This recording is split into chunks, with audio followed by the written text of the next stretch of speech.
Hello everybody and welcome back to Beyond the Veil Tarot and Astrology. My name is Candice Marie. Thank you for joining me. I am your astrologer this week. Welcome back to the weekly astro weather for November 7th through the 14th. Thank you guys for joining me. Hopefully your week is getting off to a great start. Not too much going on in the cosmos today. We're kind of building up right now, coming into the squares to Saturn. So we're going to talk a little bit about how that's going to play out for the collective for this week. But really the energy is just going to keep on building until we get into this lunar eclipse that we are going to be having on the 19th in Taurus. If you haven't already checked out my video that I did a whole video about my predictions for the world, how it's meant to play out, what it means energetically, and how it will affect each and every one of the 12 signs. Make sure you watch that because I got it out early because I figured people would want to know, trying to get out some content early also because I'm going to be traveling. So just a reminder to you guys, there will not be a live this week. I will be back next week. Don't worry. I am taking off for like almost 2 weeks. I'm getting ready to go get married, and it's also going to be my birthday on the 11th. So it's a very eventful week for me. So let's talk about what's happening in the stars this week. Just a little bit of news here. Venus is now in the sign of Capricorn. So it is now in a kind of more grounded, practical, Saturn, Sirius-based sign. Actually, Venus will spend the better part of the next 4 months in Capricorn. So definitely a good time to take a look at where Capricorn is in your chart. Venus is the planet of abundance, love, relationships, money in some situations. And she's going to be coming up and rubbing up against Pluto later in December before going into her retrograde. Thankfully, Venus does not enter shadow yet. That will not happen until closer to the eclipse point. But for right now, I think like the planets that are in Capricorn and the planets that are in Scorpio, we're seeing these like sextiles where even though there's frustrations and delays from Saturn, there is some sense of building and planning and being able to feel like we're more in control. So I want you guys to kind of consider that as we move forward. Also, just recently, Mercury moved into Scorpio, the fixed water sign, which can definitely have some people digging deeper, thoughts revolving around control, fear, our resources, our money. And it really helps us uncover secrets or things that maybe were not seen before. Remember, Scorpio rules the 8th house. So it's going to be interesting because this theme continues of what we saw actually in Libra season as Mars, the Sun, and Mercury all moved closely together. While it was going through Libra, it was more about partnership, merging, working together, what does and does not work in terms of team dynamics, relationship dynamics. And now that we're in Scorpio, you guys are really going to see kind of the wheel of the year turn, right? Scorpio is that time of year when everything starts to kind of turn and transition and really come into, at least here in the northern hemisphere, fall, when we start to see all the leaves and everything die. But as it rubs up against Saturn, we're going to see some of those frustrations, those delays, things like that are going to happen a little bit this week. So let's talk about the Saturn squares. So basically Mercury and Mars are joining force. So first we got to kind of break down that dynamic. I'll go day by day and I'll explain this, but essentially somewhere midweek we're going to see this conjunction happen. And so Mercury is the messenger. Very interesting. Mercury being in the sign of Scorpio, definitely Mercury or Hermes being that deity that can go in between worlds and it can bring us messages right from the other side. So as it comes into conjunction with Mars, Mars is hot, it's passionate, it burns, it cuts, it's courageous. It can also get very frustrated or very angry, right? So we see this aspect of heat, right? And passion and forward motion, especially in Scorpio, it's much more emotional. So even though Scorpio is ruled by Mars, co-ruled by Pluto, Mars in Scorpio is more, Mercury and Mars in Scorpio is more that feminine energy. So it's very emotionally charged. So we see Mercury, the mind, communication, coming into conjunction with Mars, which is about passion and pushing something or something kind of bubbling or boiling over. What this is likely to bring up, this just with that conjunction, is quick moving, quick financial transactions, things pertaining to cars, auto, collisions, because we think about heat and collision, and even more so with the square. But also we might see just the need to talk more about our finances, fears, intimacy issues. These may all come to the surface.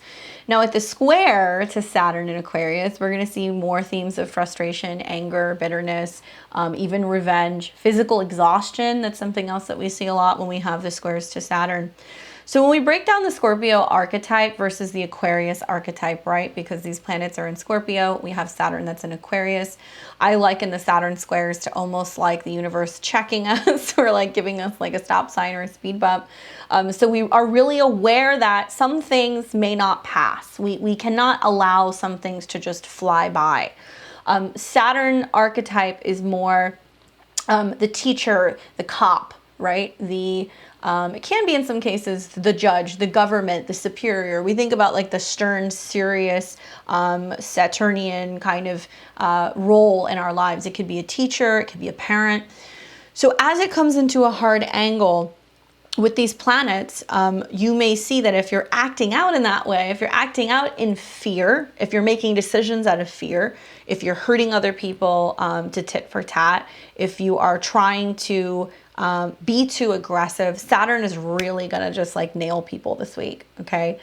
So Scorpio, the archetype of the redeemer, regenerative, the phoenix, death and rebirth, but not all deaths are physical when we talk about Scorpio. Some is, the act of letting something go and acknowledging that something needs to be healed, or that we have some pain or some trauma or something that maybe we keep repeating and it's a bad habit that we're not really aware that we're doing.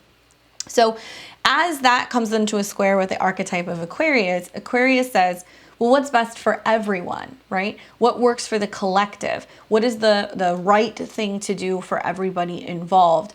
What you're afraid of, what you're passionate about, what you're arguing about, what you're pushing, what conspiracies you're spinning, is that best for the collective? On the flip side, Scorpio, especially Mercury in Scorpio, really wants to talk about the truth. It's the truth teller.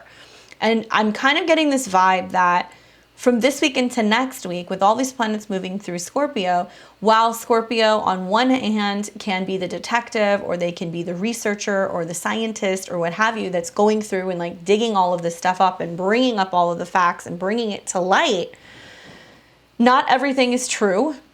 And not everything that you believe in this week will resonate with other people, right? Especially I think of like Aquarius being what may be the government, Aquarius may be the internet, and you're going to have waves of people that are pushing to get information out and trying to see or get the collective to acknowledge it. And a lot of this is going to be fueled by anger, frustration, fear, financial concerns, things of that nature. So Saturn's basically going to be like, nope, we're not going to allow this to happen. We're not going to allow this information to come to light. We're not going to allow people to respond negatively to this. We're going to limit, we're going to stop.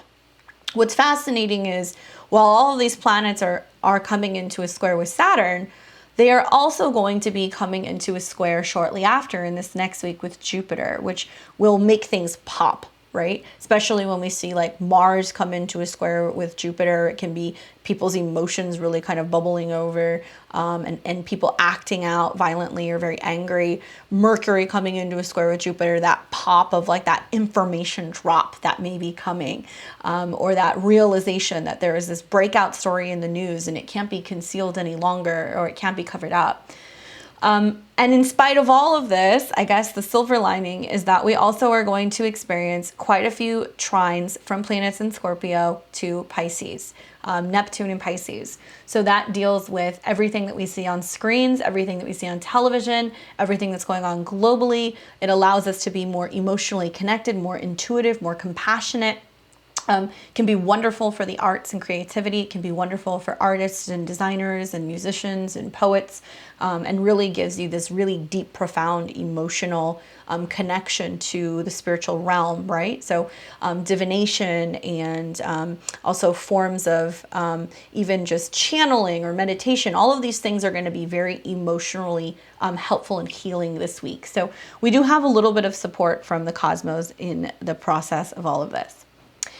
Mars for me is more like the warrior, right? I think of like Mars, of like Thor, people who may be iron workers, oil drillers, people who are working with metals or working with financial resources. We look at loans, debt, banking, that may all also come from Mars being in Scorpio. And then we have Saturn, who is more, like I said, the authority in the room. It can be your older parent, it can be a grandparent, it can also be a boss, it could be a superior, somebody who is running a town hall, or maybe perhaps even somebody who's in upper government. So I look at the two coming together and I wonder what's building as we get closer to this eclipse in Taurus is this theme about what is ours and what is ours to have and feel secure and stable with. That eclipse will be in Taurus, whether that's our money, our resources, our body, our food, our security in general, and where the collective fear, unfortunately, has been rising. But fear is also another form of I guess other forms of fear could be anger or hate or resentment or bitterness, right? I kind of look at everything falling into two categories. Everything is a derivative of either fear or love, like just to simplify that. I talk to clients about that a lot, where when they're going through the various stages of like grief, for example, and they're angry, mad, sad, willing to negotiate, barter, then they finally kind of realize, okay, I'm actually functioning within the vibration of fear. That's not working for me. I got to go into a different direction. So when you're coming up this week and you're starting to feel tensions building, and you find yourself getting short or snippy, especially if you are somebody who's got a lot of fixed placements. So anybody who's got a lot of planets in Scorpio, Taurus, Leo, and Aquarius, you are going to be more prone to feeling this tension, and you are going to be feeling more prone to being reactionary, defensive, angry, short-tempered. We want to diffuse that, right? So thankfully with the trines to Neptune, it's this realization that's like, you know what? Some things have to just dissolve. We have to be compassionate. We have to understand, realize that so much of the energy that's tied into the eclipse that's actually coming is really intentionally trying to stir the collective and getting people to be angry and mad and divisive. And when we're doing that, we're actually adding fuel to the fire, and we're going to make this a much bigger, more dynamic and challenging eclipse than it really needs to be. I'm anticipating that people are going to have very strong desires this week.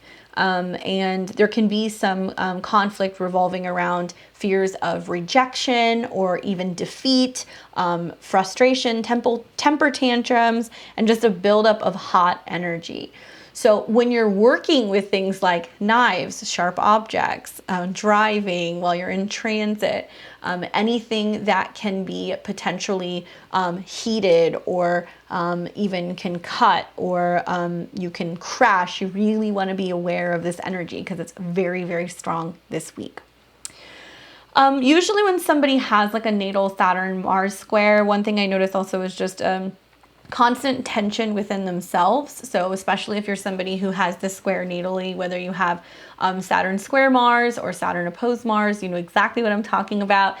It almost reminds me of like Mr. Miyagi, right? Like that need to just pull everything in very tightly and do everything very perfect. It can be very strict and controlling, especially when it comes to movement or the body or for, self-defense. There can be some sense of people behaving very sternly, and a lot of that is because of their projections of, their expectations with themselves. So this week we can also see like a lot of projecting going on where, people are feeling the need to take action and kind of push people's boundaries or push people's buttons.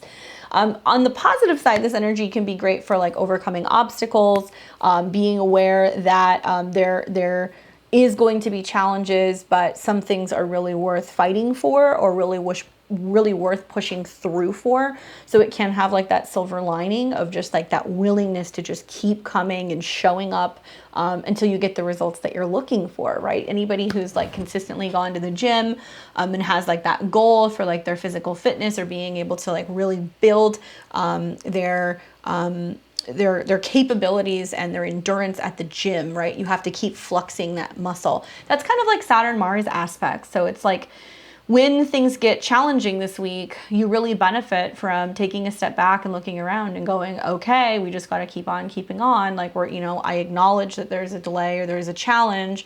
I also realize that I have to rise to the occasion, but I'm going to put all my focus and my energy into getting this done rather than having the conflict that's going on with other people. Okay. So let's start off with what's going on at the beginning of the week. Today is November 7th. It is Sunday. God's Day, football day. That's my favorite things. I usually film this on Sundays before I watch my football games. Not too much is going on today. We have the moon in Sag, so obviously we're benefiting from like that kind of energetic release that's come after that new moon that we had in Scorpio. Oh my gosh, that was so intense with the oppositions to Uranus. But the Sag moon is making us feel pretty damn good, especially with the sextiles to Jupiter. Obviously, we've still got gangbusters of planets in Scorpio, but nothing's really opposing Uranus any longer. So we're kind of moving out of that Sun-Uranus opposition, and things calm down slightly for today. Now, tomorrow on the 8th of the month, this is, once again, not a lot of things going on this day, but I have a lot to say about the 8th and the 9th just as a result of the lunar transits. We got some nice stuff. The moon's going to move through Capricorn. Obviously, not always the easiest aspect to have, but the moon will touch with Venus. And I think this is going to be interesting because this has been the first time since Venus has come into Capricorn that we've seen that conjunction. Moon-Venus can be sweet, especially if you have any particular placements in the early degrees of Capricorn. Look for those kisses from the moon and Venus connecting. But what I'm interested in is that usually when the moon goes into Capricorn, we notice this like shift of like having to be more Saturn-like. It might feel kind of like a downer, or that we have some work that we need to do, or that we need to kind of work on. But the moon coming into Capricorn, it's going to sextile all of these planets that we have in Scorpio, okay? Maybe I'm biased. I have like 4 planets in both signs, and I just noticed like the shift like literally yesterday. And when Venus moved into Capricorn, I was like, oh, okay, now we've got all these planets in Scorpio and Capricorn sextiling each other, and they can really start making things happen. This is a wonderful week to stick to the plan, figure out goals, and just start actually seeing forward momentum. You know, I laugh. Scorpio and Capricorn definitely get a bad rap for being signs that are the most focused on control. But with situations like this, when you see just a gangbuster of planets that are in both of these signs, what I love about the 8th and the 9th is that we can become very kind of like sober, aware, conscious, have long-term planning effects. We become very focused with what we want to execute, what we want to get done. And I like that when these two signs kind of team up, they make it possible for us to create change out in the world, right? Scorpio being the 8th house and Capricorn being the 10th house. So there's some really nice transformative effects from Scorpio onto Capricorn that's going to really help us see physical change. So I'm digging it. The other thing that I would say is that on the 9th, the moon comes into conjunction with Pluto, which every single time we have that, it's rather intense. Obviously, it's like this harsh reality check of like something dying off and what we need to change and transform. And we're having to kind of deal with some of those skeletons in the emotional closet. However, this is very, very, very Plutonian energy on the 9th. So if you are somebody who is wanting to be aware of the signs from the cosmos of where fear is creeping into your life, the 9th is a day to pay attention. Equally, with the moon conjunct Pluto, and we've also got, you know, Mars and Mercury that are conjuncting this day. and the sextiles to the sun, this is the day that there is going to be action. It will start on the 9th when Mercury and Mars conjunct, even though it won't be exact until the 10th.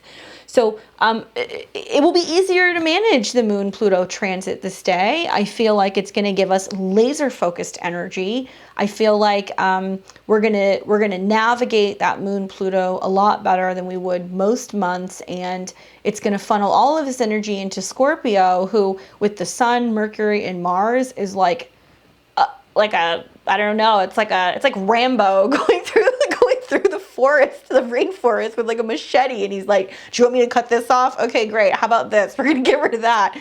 So it's a great day for like clearing, detoxing, severing, like, and being like, "Okay, I'm done with this." Especially because with the conjunction to Pluto on a psychological level, the collective is going to also be on the same page. So everybody's kind of going through and cleaning out their closets this day. Also, just a fun reminder, do be aware of what's coming up for you, because what's going to happen the next day when the moon goes into Aquarius is going to be the first quarter square since the new moon that we had in Scorpio. And honestly, that's when all hell breaks loose. So try to get as much done as you can get before the 10th. That's my advice.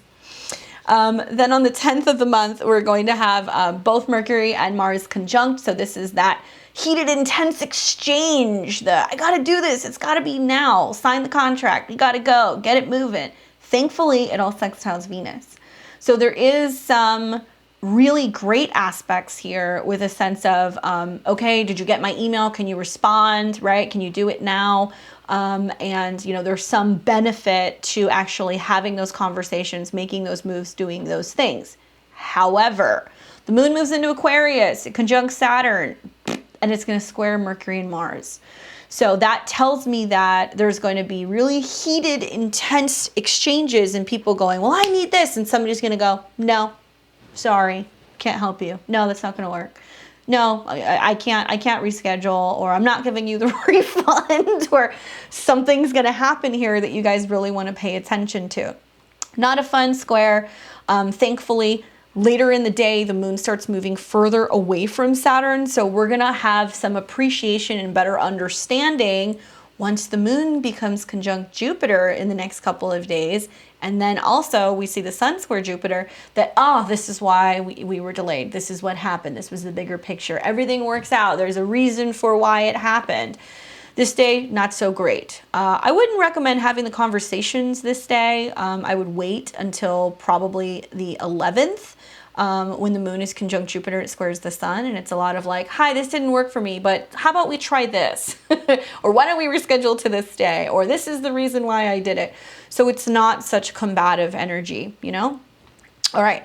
So then on the 11th of the month, the moon in Aquarius will then get ready to conjunct Jupiter. So this I like, actually. Mars and Mercury are leaving the square with Saturn. Moon Jupiter has everybody kind of happy and feeling happy-go-lucky, and like everything's really coming together.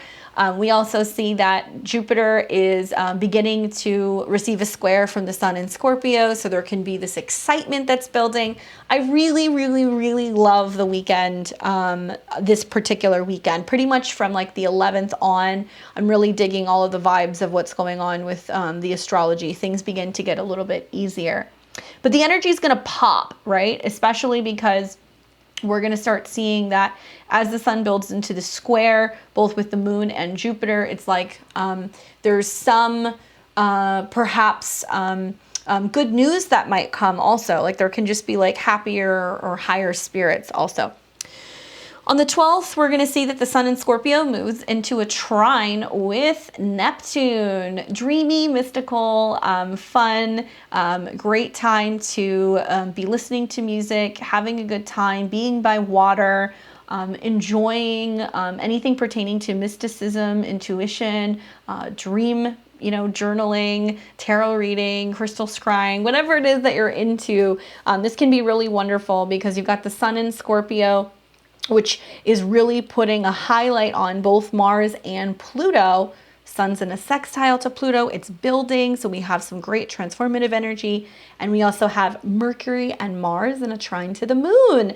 Very emotional day, very watery day. I'm looking forward to this day. I'm probably going to be on a boat on the beach. And it just so happened to be like the perfect timing now that I'm looking at this. So I'm pretty stoked for not really properly looking at the astrology for the weekend of my wedding.